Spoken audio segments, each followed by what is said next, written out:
Assalamualaikum warahmatullahi wabarakatuh. Perkenalkan, nama saya Izzah Madia dari kelas A Pendidikan Ekonomi.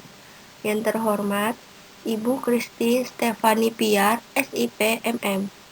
Di sini saya ingin mempresentasikan hasil tugas saya tentang manajemen waktu terkait produktivitas dalam mencapai tujuan hidup.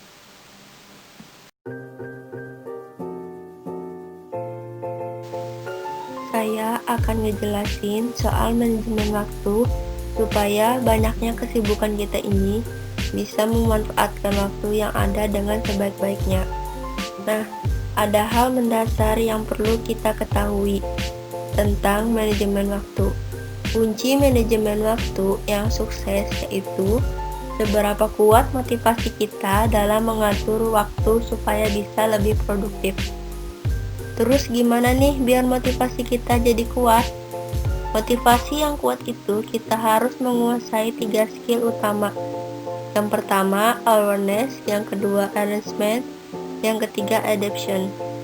Saya akan membahas salah satu skill yang cukup penting dalam manajemen waktu, yaitu bagaimana caranya supaya kita bisa nyusun jadwal dengan baik setiap harinya.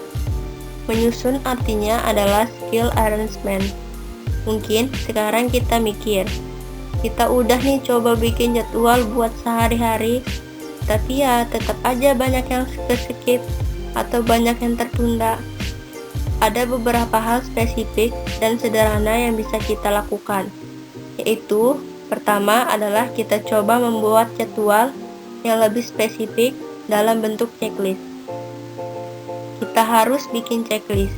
Coba kita tulis kegiatan apa aja yang mau kita lakuin dan batas waktunya.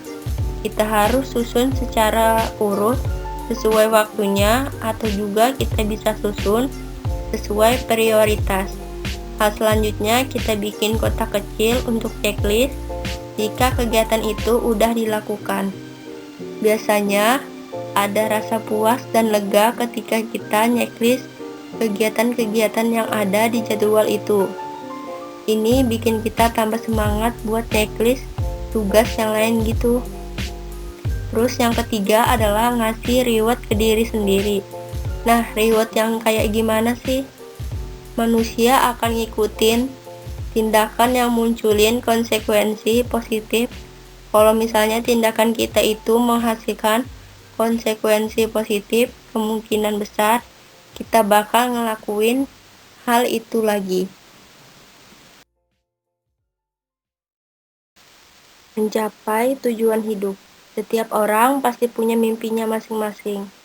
Apapun mimpinya yang mungkin, perbedaannya adalah ada orang yang berhasil ngedapatin mimpinya, tapi ada juga yang belum bisa ngedapatin mimpinya. Nah, di sini saya akan membahas tentang gimana caranya supaya kita bisa mencapai tujuan dan cita-cita kita. Nah, kunci utamanya itu apa? Kunci utamanya adalah ngebangun habit atau kebiasaan yang kita lakuin sehari-hari. Apa nih yang dimaksud dari habit ini? Habit atau kebiasaan yang dimaksud adalah sesimpel kita ngelakuin hal yang kita bisa lakuin berulang-ulang. Yang pasti, kebiasaan ini sejalan dengan yang kita ingin capai.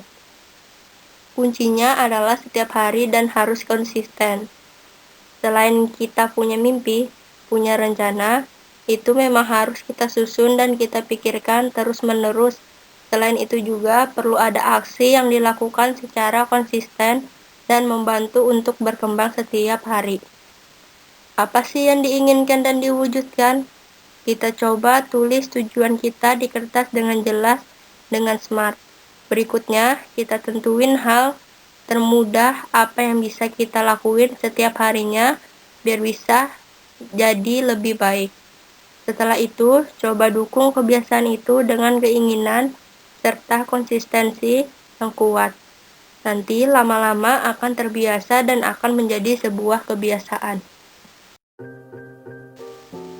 Sekian hasil presentasi saya, kurang lebihnya mohon maaf. Wassalamualaikum warahmatullahi wabarakatuh.